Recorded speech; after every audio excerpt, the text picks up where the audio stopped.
Hello aspirants, ఈరోజు ఖనిజ లవణాలు. వివిధ రకాల ఖనిజ లవణాలు ఇచ్చాడు.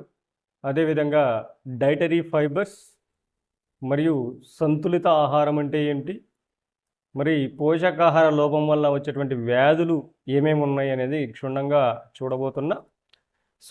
ముందుగా ఖనిజ లవణాల గురించి చూద్దాం. ఖనిజ లవణాలు, వీటినే మినరల్ సాల్ట్స్ అంటాం.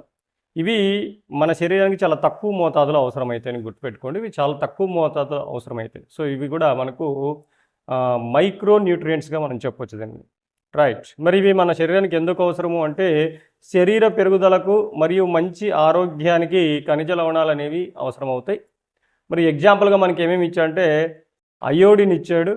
అయోడిన్, భాస్వరం అంటే పాస్పరస్, మరియు ఇనుము ఐరన్, నెక్స్ట్ వచ్చేసి కాల్షియం ఇచ్చాడు.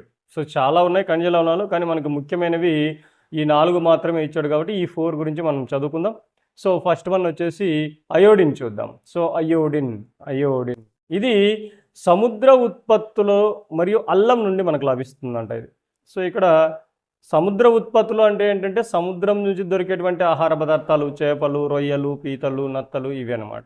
వీటి నుంచి, అదేవిధంగా సముద్రంలో మనం తినేటువంటి కొన్ని రకాల శైవలాలు కూడా ఉంటాయి. వాటిలో కూడా మనకు అయోడిన్ ఎక్కువగా లభిస్తుంది. అంటే సముద్రం నుంచి వచ్చేటువంటి ఆహార పదార్థాల్లో మనకు అయోడిన్ ఎక్కువగా ఉంటుంది అని. ఉప్పులో కూడా ఉంటుంది. ఉప్పు కూడా సముద్రం నుంచే తయారు చేస్తారు. తర్వాత ఇక్కడ గుర్తుపెట్టుకోవాల్సింది అల్లం. స్పెషల్గా ఇక్కడ అల్లం గుర్తుపెట్టుకోవాలి. అల్లంలో అయోడిన్ ఉంటుందట. రైట్. సాధారణంగా మనం ఎలా తీసుకుంటూ ఉంటామంటే, అయోడిన్ని అయోడైజ్డ్ సాల్ట్ ద్వారా అయోడిన్ తీసుకుంటూ ఉంటాం. ఉప్పులో అయోడిన్ కలిపి అమ్ముతూ ఉంటాం. మరి అయోడిన్ లోపిస్తే ఏమొస్తుందంటే, గాయిటర్ అనేటువంటి వ్యాధి వస్తుంది. గాయిటర్, సింపుల్ గాయిటర్ అంటారు దీన్ని. సామాన్య గాయిటర్ వ్యాధి అని అంటారు. అంటే లక్షణం ఎలా ఉంటుందంటే, థైరాయిడ్ గ్రంథి వాపు వస్తుంది. గొంతు దగ్గర ఉండేటువంటి థైరాయిడ్ గ్రంథి బాగా లావుగా వాపు వస్తుంది. దాన్ని గాయిటర్ డిసీజ్ అంటారు. అయోడిన్ లోపం వల్ల వచ్చేటువంటి వ్యాధిది సామాన్య గాయిటర్ అనేది. అదే పిల్లల్లో అయితే ఏమవుతుందంటే, మానసిక వైకల్యం వస్తుంది. మెంటల్ డిజేబిలిటీ అనేది పిల్లల్లో కనిపిస్తుంది అయోడిన్ కనుక లోపిస్తే. రైట్, ఇవి గుర్తుపెట్టుకోవాల్సిందే. నెక్స్ట్ వచ్చేసి పాస్పరస్ అని అంటాం. భాస్వరం లేదా పాస్పరస్ అంటాం ఇంగ్లీష్లో. సాధారణంగా ఎక్కువగా ఇది పాలు మరియు అరటి పళ్ళలో ఎక్కువగా పాస్పరస్ అనేది లభిస్తుంది. ఎందుకు అవసరం అంటే, ఎముకల సంబంధ వ్యాధులు రాకుండా ఉండడం కోసం. అంటే భాస్వరం లోపిస్తే వచ్చేటువంటి వ్యాధి ఏంటంటే, ఎముకల సంబంధమైనటువంటి వ్యాధులు. ఎందుకంటే ఎముకల నిర్మాణంలో పాస్పరస్ కూడా ఉంటుంది. మరి భాస్వరం లోపిస్తే ఎముక సంబంధ వ్యాధులే వస్తాయి. రైట్. నెక్స్ట్ వచ్చేసి ఇనుము, ఐరన్. ఇది సాధారణంగా యాపిల్, పాలకూరలో చాలా ఎక్కువగా ఉంటుందంట. అదేవిధంగా వివిధ రకాల డ్రై ఫ్రూట్స్లో కూడా ఈ ఐరన్ అనేది ఎక్కువగా ఉంటుంది. ఇనుము లోపిస్తే రక్తహీనత లేదా అనీమియా అనేది వస్తుంది. సాధారణంగా రక్తం సమృద్ధిగా ఏర్పడడం కోసమే ఇనుము ఇస్తూ ఉంటారు. ఐరన్ సంబంధించిన ట్యాబ్లెట్స్ అనేవి ఇస్తూ ఉంటారు, అది గుర్తుపెట్టుకోవాలి. నెక్స్ట్ వచ్చేసి కాల్షియం అనేటువంటిది. ఇది సాధారణంగా పాల సంబంధమైనటువంటి ఉత్పత్తులు మరియు గుడ్డులో ఎక్కువగా కాల్షియం లభిస్తుంది. లోపిస్తే ఏమవుతుంది, ఎముకలు మరియు దంత సంబంధ సమస్యలు వస్తాయి. ఎందుకంటే ఈ ఎముకలు అనేటువంటివి కాల్షియము, పాస్పరస్ రెండింటితో కలిపి ఏర్పడతాయి. కాబట్టి పాస్పరస్ లోపించినా, కాల్షియం లోపించినా ఎముక సంబంధమైనటువంటి వ్యాధులు వస్తాయి. దంత సంబంధమైన వ్యాధులు కూడా వస్తాయి కాల్షియం వల్ల, ఎందుకంటే దంతాలు కూడా కాల్షియం ఉంటుంది కాబట్టి. నెక్స్ట్ వచ్చేసి పీచు పదార్థాలు, డైటరీ ఫైబర్స్ అని అంటాం. వీటినే రొగేజెస్ అంటారు. మరి ముఖ్యంగా మనకు ఏ ఆహార పదార్థాల నుంచి ఇది లభిస్తుందంటే, ముఖ్యంగా మొక్కలకు సంబంధించిన ఆహార పదార్థాల నుంచి మాత్రమే లభిస్తుంది. ఇది చాలా ఇంపార్టెంట్ పాయింట్, ఇది గుర్తుపెట్టుకోవాలి. పీచు పదార్థాలు అనేవి కేవలం మొక్క సంబంధమైనటువంటి ఆహార పదార్థాల నుంచి మాత్రమే మనకు లభిస్తుంది. జంతు సంబంధమైన ఆహారాల్లో పీచు పదార్థాలు ఉండవు. ఇది క్వశ్చన్ రావడానికి అయితే అవకాశం ఉంది. కింది వాటిలో ఏ ఆహార పదార్థంలో పీచు పదార్థాలు ఉంటాయని అడగడానికి అవకాశం ఉంది. రైట్. ఇది మన శరీరానికి ఎటువంటి పోషకాలను అందించదు. ఇది కూడా క్వశ్చనే, ఇది కూడా ఇంపార్టెంట్ క్వశ్చనే. మనకు ఎటువంటి పోషక పదార్థాలు అందించినటువంటి పదార్థాలు ఏమంటే పీచు పదార్థాలు. రైట్. మరి ఏం పనికి వస్తాయి ఇవంటే, జీర్ణం కాని ఆహారాన్ని బయటకు పంపడానికి, అంటే విసర్జనకు, ఎక్స్క్రిషన్కి చాలా ఈజీ మోషన్ అవ్వడానికి పీచు పదార్థాలు అనేవి ఉపయోగపడతాయి. నెక్స్ట్ వనరులు. మరి ఏ పదార్థాల్లో పీచు పదార్థాలు ఉంటాయంటే, అన్ని రకాల మొక్క సంబంధ ఆహార పదార్థాలు, ధాన్యాలు కానీ, బంగాళదుంపలు కానీ, తాజా పండ్లు, కూరగాయలు, వీటన్నిటిలో కూడా పీచు పదార్థాలు చాలా ఎక్కువగా. ఇక్కడ క్వశ్చన్ రావడానికి అవకాశం చాలా ఎక్కువగా ఉంది. నెక్స్ట్ వచ్చేసి నీరు, వాటర్. ఆహారంలోని పోషకాలను మన శరీరం అబ్జర్వ్ చేసుకోవాలంటే నీరు ఉండాలి. మనం ఆహారం తింటాం, ఆహారంలో ఉండే పోషకాలు మన శరీరానికి పట్టాలంటే ఏముండాలి? నీరు అనేది ఖచ్చితంగా ఉండాలి.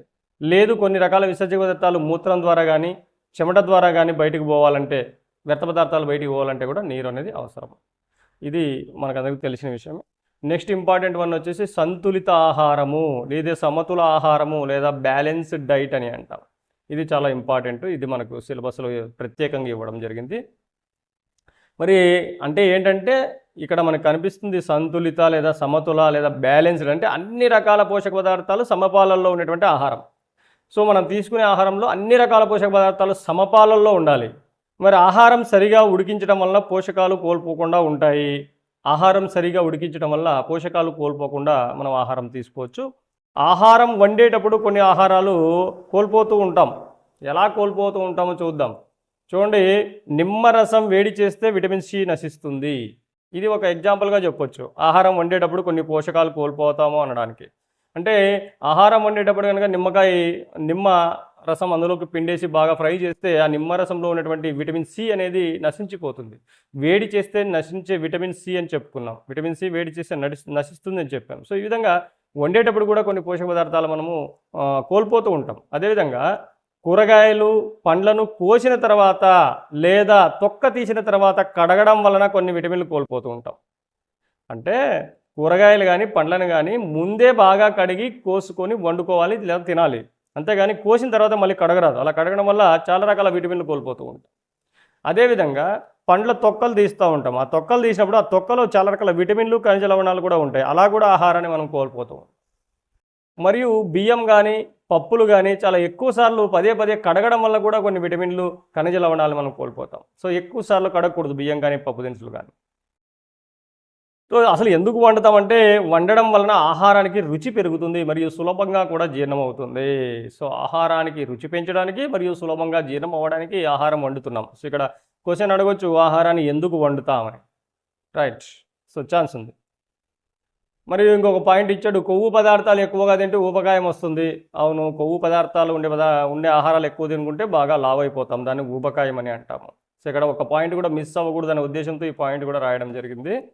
రైట్, మరి పోషకాహార లోపం అంటే ఏంటి? Mall nutrition. ఇది సపరేట్గా మనకు సిలబస్లో ఇచ్చాడు కాబట్టి దీని గురించి ప్రత్యేకంగా మనం చదువుకోవాల్సినటువంటి అవసరం ఉంది. పోషకాహార లోపం అంటే ఏంటి? ఒకటి లేదా అంతకంటే ఎక్కువ పోషకాలు లేని ఆహారాన్ని తీసుకోవడాన్ని పోషకాహార లోపం అని అంటాము. అంటే మనం తీసుకునేటువంటి ఆహారంలో అన్ని పోషకాలు ఉండాలి. ఏ ఒక్క పోషకం లేకపోయినా, ఒకటి కంటే ఎక్కువ పోషకాలు లేకపోయినా, అంటే ఒకటే లేకపోయినా కూడా పోషకాహార లోపమని అర్థం. సో మనం ఇప్పటివరకు చదువుకున్నటువంటి అన్ని పోషకాలు ఆహారంలో ఉంటే అది పోషకాహార లోపం కాదు. ఒక్క పోషకం లేకపోయినా అది పోషకాహార లోపం కిందకి వస్తుంది అంటాడు. నెక్స్ట్, మరి ఇదే పోషకాహార లోపం కనుక దీర్ఘకాలం కొనసాగితే ఏమవుతుందంటే కొన్ని రకాల వ్యాధులు వస్తాయి. వీటిని ఏమంటారంటే పోషకాహార లోప వ్యాధులు అని అంటారు. డెఫిషియన్సీ డిసీజెస్ అని అంటాం. నెక్స్ట్, ప్రపంచంలో 2/3 వంతు ప్రజలు పోషకాహార లోపంతో బాధపడుతున్నారు. సో ఇది ఓల్డ్ 10th బుక్లో ఉంటుంది ఈ పాయింట్. సో నోట్ చేసుకోవాల్సిందే. ప్రపంచంలో ఎంతమంది పోషకాహార లోపంతో బాధపడుతున్నారంటే 2/3 వంతు మంది బాధపడుతున్నారు. మన దేశంలో పోషకాహార లోపానికి గల కారణాలు ఏంటి? సో ఎందుకు మన దేశంలో పోషకాహార లోపం వస్తూ ఉంది? సో ఇక్కడ మనకు ఓల్డ్ 10th బుక్లో ఇవ్వడం జరిగింది ఇది. సో అనారోగ్యం కారణంగా, అంటే ఆరోగ్యం సరిగా లేకపోవడం వల్ల, సరిగా తినలేకపోవడం వల్ల పోషకాహార లోపం వస్తూ ఉంటుంది. నెక్స్ట్ వచ్చేసి ఉపవాసాలు ఎక్కువగా చేయడం వలన కూడా పోషకాహార లోపం రావడానికి అవకాశం ఉంటుంది.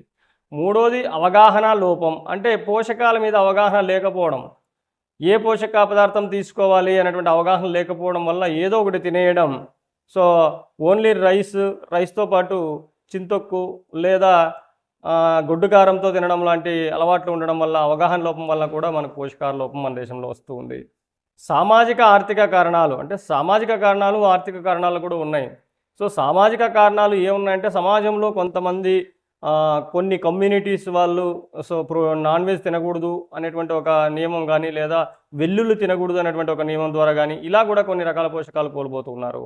మరి ఆర్థిక కారణాలు ఏంటంటే ఆర్థికంగా వెనకబడి ఉండడం వల్ల, సరైనటువంటి ఆదాయం లేకపోవడం వల్ల కూడా సరైనటువంటి పోషక పదార్థాలు తీసుకోకపోవడం వల్ల మన దేశంలో పోషకాహార లోపం ఏర్పడుతూ ఉందని చెప్పచ్చు. మరి పోషకాహార లోపంలో రకాలు చూద్దాం. 3 రకాలు ఉన్నాయి. పోషకాహార లోపంలో 3 రకాలు మనకు ఓల్డ్ 10th క్లాస్ టెక్స్ట్ బుక్లో ఇచ్చారు. ఒకటి కేలరీ పోషకాహార లోపం, రెండోది ప్రోటీన్ పోషకాహార లోపం, మూడవది ప్రోటీన్ క్యాలరీ పోషకాహార లోపం అని 3 రకాలు ఇచ్చాడు. ఇందులో ఫస్ట్ క్యాలరీ పోషకాహార లోపం అంటే ఆహారంలో క్యాలరీలు లోపించడం అని. మరి దీనికి సంబంధించి ఈ క్యాలరీలు లోపిస్తే ఏమొస్తుందని ఇవ్వలేదు, కానీ క్యాలరీలు ఎక్కువైతే ఏమొస్తుందని ఇచ్చాడు. అది చూద్దాం. సో ఇక్కడ క్యాలరీలు లోపిస్తే వ్యాధి రావడం కాదు, క్యాలరీలు ఎక్కువైతే వ్యాధులు వస్తున్నాయి. ఆ వ్యాధి ఏంటంటే ఊబకాయం. క్యాలరీలు ఎక్కువైతే వచ్చే వ్యాధి ఏంటంటే ఊబకాయం, ఒబెసిటీ. ఏంటి ఒబెసిటీ అంటే ఎక్కువ క్యాలరీలు గల ఆహారం తీసుకోవడం వల్ల వస్తుంది, జంక్ ఫుడ్స్ తీసుకోవడం వల్ల సమస్యలు వస్తున్నాయి, ఊబకాయ సమస్యలు వస్తున్నాయి. మరి ఇది ఒక అతి పెద్ద అనారోగ్య సమస్యగా పేర్కొంటూ ఉన్నారు. సో స్థూలకాయం వల్ల పిల్లల్లో వచ్చే వ్యాధులు ఏంటంటే ఏం వ్యాధులు వస్తాయి? ఇలా ఊబకాయం వస్తాయి అంటే డయాబెటీస్ వస్తుంది, గుండె సంబంధమైనటువంటి వ్యాధులు వస్తాయి, కిడ్నీ సమస్యలు వస్తాయి, పిత్తాశయ సమస్యలు కూడా వచ్చాయి, గాల్ బ్లాడర్ సమస్యలు కూడా వస్తున్నాయి. సో ఇది క్యాలరీలు ఎక్కువైతే వచ్చేటువంటి ప్రాబ్లం ఊబకాయం లేదా ఒబెసిటీ అని అంటాం అనమాట. రెండవది ప్రోటీన్ పోషకాహార లోపం, అంటే ప్రోటీన్లు సరిగా తీసుకోకపోవడం వల్ల వచ్చేటువంటి పోషకాహార లోపం ఏంటంటే అది క్వాషియోర్కర్ అనేటువంటి డిసీజ్. క్వాషియోర్కర్ అనేటువంటి డిసీజ్ చూద్దాం, కింద దాని గురించి రాశాము, విపులంగా రాశాము. సో క్వాషియోర్కర్ చూడండి, ఆహారంలో ప్రోటీన్స్ లోపం వల్ల మనకు క్వాషియోర్కర్ వ్యాధి వస్తుంది. ఇక్కడ మీకు ఒక చిన్న లాజిక్తో మీరు ఇది గుర్తుపెట్టుకోవచ్చు. ఏంటంటే ప్రోటీన్స్ అనేవి మనకు మన ఆహారంలో తీసుకోవడం కొంచెం కాస్ట్లీ అని చెప్పొచ్చు. ఎందుకంటే ఎక్కువగా మాంసము, గుడ్లు లేదా పల్సెస్లో ఎక్కువగా ఉంటాయి ప్రోటీన్స్, కాబట్టి కొంచెం కాస్ట్లీనే. కాబట్టి ఈ ప్రోటీన్స్ లోపం ఎందుకు వస్తుందంటే క్యాష్ లేకపోవడం వల్ల. చూడండి, క్యాష్ లేకపోవడం వల్ల, అలా గుర్తుపెట్టుకోవచ్చు. సో క్యాష్ లేకపోవడం వల్ల క్వాషియోర్కర్ వస్తుంది. సో ప్రోటీన్స్ లోపం వల్ల వస్తుందని గుర్తుపెట్టుకోవచ్చు. ఇంకా లక్షణాలు కూడా ఆ విధంగానే లింక్ చేసి గుర్తుపెట్టుకోవచ్చు. సో క్యాష్ లేకపోవడం వల్ల అని గుర్తుపెట్టుకుంటే పెరుగుదల మందగించడం, స్టంటెడ్ గ్రోత్, పెరుగుదల బాగా తగ్గిపోతుంది, అంతే కదా. క్యాష్ లేకపోతే పెరుగుదల తగ్గిపోతుంది, రైట్. కణాల మధ్య నీరు చేరడం వల్ల శరీర భాగాలు ఉబ్బుతాయి. నిజమైనటువంటి పెరుగుదల కాదు ఇది. అంటే ఇది నిజంగా తినడం వల్ల వచ్చినటువంటి పెరుగుదల కాదు, శరీర భాగాల్లో నీరు చేరడం వల్ల ఉబ్బి ఆ విధంగా కనిపిస్తూ ఉన్నారు. నెక్స్ట్ కండరాల పెరుగుదల తగ్గిపోతుంది. కండరాల పెరుగుదల తగ్గిపోయి ఫ్లఫీ ఫేస్, స్వెలన్ లెగ్స్, అంటే మొగమంతా కూడా ఉబ్బిపోయి ఉంటుంది, లెగ్స్ కూడా బాగా స్వెల్లింగ్ వచ్చేస్తూ ఉంటాయి, ఉబ్బుకొని ఉంటాయి అన్నమాట. తినడానికి ఇబ్బంది, డిఫికల్టీ ఇన్ ఈటింగ్, క్యాష్ లేకపోతే తినడానికి ఇబ్బంది కదా. సో ఆ విధంగా గుర్తుపెట్టుకోవచ్చు. జుట్టు రంగును కోల్పోవడం, చూడండి జుట్టు రంగు కోల్పోతుందంట క్వాషియోర్కర్ వల్ల. అంటే మనం ఎలా లింక్ చేసుకోవచ్చు? క్యాష్ లేకపోవడం వల్ల కలర్ వేసుకోలేదు. సో ఈ విధంగా మీరు గుర్తుపెట్టుకోవచ్చు. చర్మ వ్యాధులు వస్తాయి. సో అదేవిధంగా అతిసారం, డయోరియా అనేది కూడా వస్తుంది. సో ఇది కామన్గా చర్మ వ్యాధులు, అతిసార కామన్గా ఉంటుంది, గుర్తుంచుకోవాల్సిన అవసరం లేదు. ఈ లక్షణాలు మాత్రం ఖచ్చితంగా గుర్తుంచుకోవాలి. నెక్స్ట్ వచ్చేసి మరాస్మస్ అనేటువంటి డిసీజ్.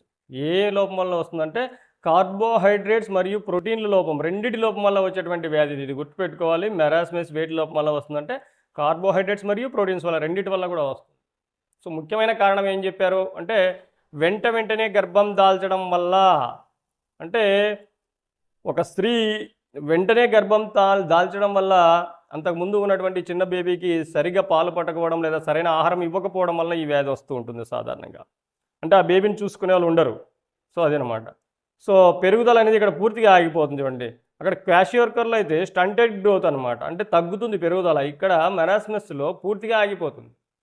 సో పూర్తిగా ఆగిపోతే ఏమవుతుంది? బలహీనం అయిపోతాడు, కదలలేని పరిస్థితి, చాలా వీక్ అయిపోతారు పిల్లలు. సో వాళ్ళు పట్టించుకునే వాళ్ళు లేకపోవడం వల్ల అలా జరుగుతుంటుంది. అవయవాల కీళ్ళల్లో వ్యాపులు వస్తాయి, జాయింట్స్లో వస్తాయి వాపులు ఇక్కడ. మరి కండరాల పెరుగుదల ఇక్కడ కూడా తగ్గిపోతుంది, అక్కడ కూడా తగ్గిపోయింది చూడండి క్వాషియోర్కర్లో కూడా. అదేవిధంగా చర్మం పొడిబారడము, అతిసారం, ఇవన్నీ కూడా కామన్ లక్షణాలు ఇవి. సో ఇవి గుర్తుపెట్టుకోవాలి, ఈ లక్షణాలు గుర్తుపెట్టుకోవాలి. సో ఇది ఈరోజు క్లాసు. సో నెక్స్ట్ క్లాస్లో పోషణ మరియు రకాలు, అంటే మోడ్స్ ఆఫ్ న్యూట్రిషన్, పోషణలో ఎన్ని రకాలు ఉన్నాయి, ఏమేమి రకాలు ఉన్నాయి, వాటి గురించి క్షుణ్ణంగా చదవబోతున్నాం. మరి ఈ క్లాసులన్నీ కూడా పాత బుక్లు, కొత్త బుక్స్ అన్నీ కలిపి మొత్తం అంతా కూడా ఒక దగ్గరికి ఇంటిగ్రేటెడ్ సిలబస్గా రాసి నేను సొంతంగా తయారు చేసినటువంటి నోట్స్ ఇది. సో ఇక్కడ నుంచి ఒక క్వశ్చన్ కూడా మిస్ అవ్వడానికి వీల్లేదు. ఖచ్చితంగా డిఎస్సిలో రాబోయేటువంటి క్వశ్చన్లన్నీ కూడా మన నోట్స్ నుంచి ఉంటాయి. ఎందుకంటే నేను అన్ని బుక్లు రెఫర్ చేసి మరి సొంతంగా నోట్స్ తయారు చేస్తున్నాను కాబట్టి ఎట్టి పరిస్థితుల్లోనూ బిట్టు మిస్ అవ్వడానికి అవకాశం లేదు. కాబట్టి సో ఎవరైతే అభ్యర్థులు ఉన్నారో డిఎస్సికి ప్రిపేర్ అవుతున్నటువంటి అభ్యర్థులందరూ కూడా ఈ నోట్స్ని తప్పకుండా ఫాలో అవ్వండి, ఖచ్చితంగా విజయం సాధించగలుగుతారు. Thank you.